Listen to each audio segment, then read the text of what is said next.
Okay guys, we're gonna try and make you a recipe for a gluten-free one. The outside is up to you. You're gonna do the starch for sure, and if you want to use a flour, you can use a gluten-free flour, the starch, and then the breading is up to you. If you want, you could omit the bread completely, and you can maybe bread it in some like a cornmeal.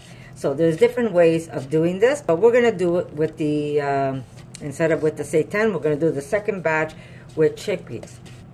Okay, so we got our chickpeas. I'm using 1 jar of chickpeas. Erica, can you put about 4 olives in here, please? And this is just gonna help give it the taste of olives. And I'm gonna put 1/4 of an onion.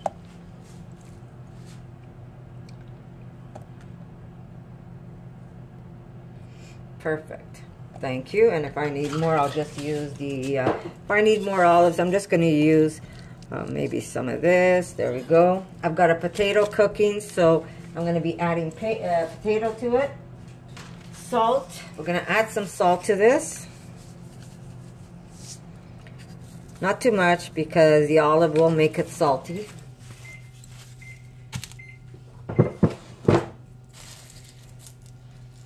And we're gonna put some black pepper.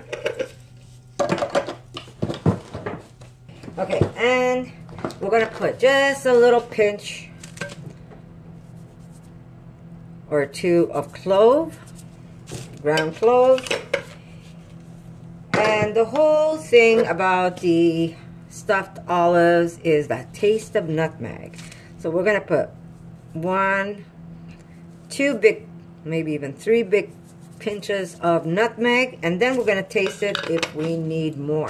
So waiting for the potato, we're going to pulse this, and then we're going to do the same thing. We're going to attach the olives, and then we're going to put it through my miso and my flax seeds through the starch. Remember, instead of regular flour, you're gonna have to have a gluten-free flour if you want these to be gluten-free. You would need some gluten-free breadcrumbs to coat the outside. So that really is up to you. But it's very simple if you want to try doing it this way. And it's a lot of people don't want to eat seitan. Don't know why, because it really isn't a problem. People have been eating it for a long time, but if you don't want to eat it, that's okay. You can still make this recipe a little different, and this is how we're going to do it today.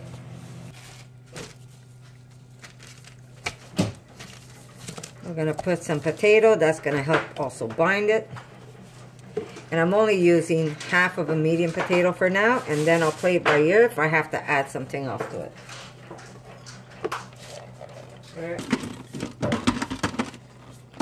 Many things on my counter. Okay, so you want this more pasty, of course. And it looks like it's going to need even more potato.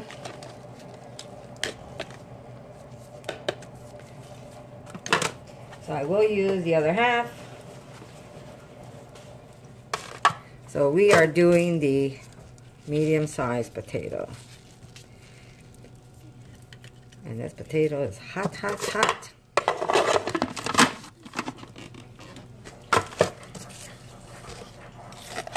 Yeah, this is going to be perfect.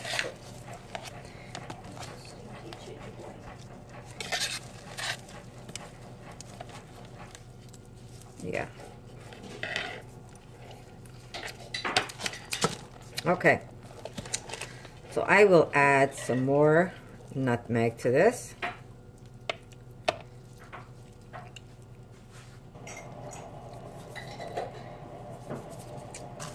When you taste it, you see what you like.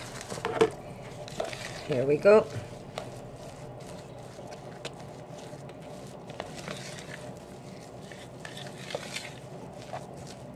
These will firm up once they get cold.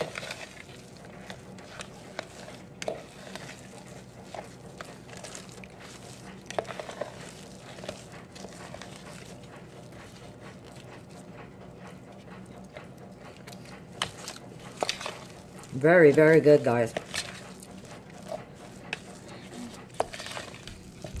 So, there you go. I'm going to put this in a plate. Now, I'm contaminating mine because there's nobody that's got gluten problems. But put it in a clean bowl.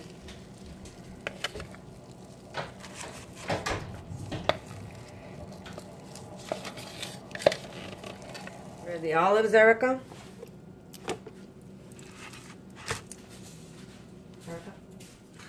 Okay, so here we go. We're going to try and make them as equal as possible.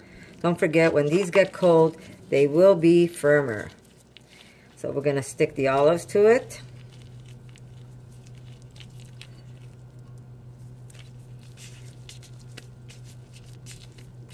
And they're going to be just as good. So there you go. Remember, if you find it's too soft for you, just add some chickpea flour, or you can even add some corn flour to this, and that will be, you know what, I think I'm going to do that. So you basically want to keep it gluten-free, right? So we're going to, instead of using like breadcrumbs or something else to firm that up, Erica, can you open this up for me, please? These are going to be good. Over here. Give me a measuring spoon. Or I'll measure by hand. I'll do it by hand. Okay, so here we go. I'm using some masa. There, I'll show you the brand I'm using. This is going to be perfect. It's going to thicken that up just perfect. There we go. We're just going to mix it up. And then we're going to start rolling these guys up too. So you really can, if you're worried about having gluten intolerance, you really are able to do many things with food, and it's just simple. And the taste, remember guys, the taste is amazing. There you go, perfect. So I use about maybe an 1/8 of a cup to this, and you see it's already nice and firm. So okay, so here we go. We put a little bit of that flour. It's gonna hold perfect. Here is my the size that I want, and I am going to stick my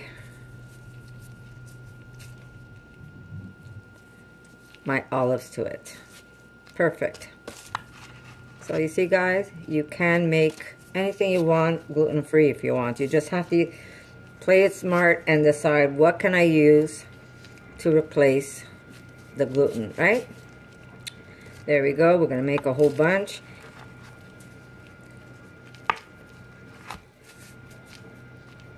So I'm going to keep making these guys. So now you have an idea. Remember, when you come to bread this, you have to either roll them in, oh, that's one too many olive. You have to either roll them in some masa flour or cornmeal. You can use cornmeal, because you can't use breadcrumbs unless your breadcrumbs, someone told me that they were able to find gluten-free breadcrumbs, which is awesome for the people who can't have, the regular breadcrumbs. So there you go guys. I'm going to continue doing these. These are now my chickpea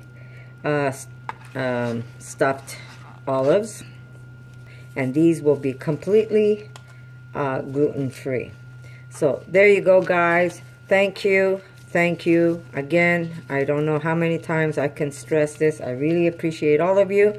You guys are what I call the bomb.com, and I love doing these recipes for you. So Happy New Year, and my wishes are with all of you. So thank you, and I'll see you soon. For more videos like this, make sure to subscribe to Connie's RAWsome Kitchen, give it a thumbs up, and share it with your friends.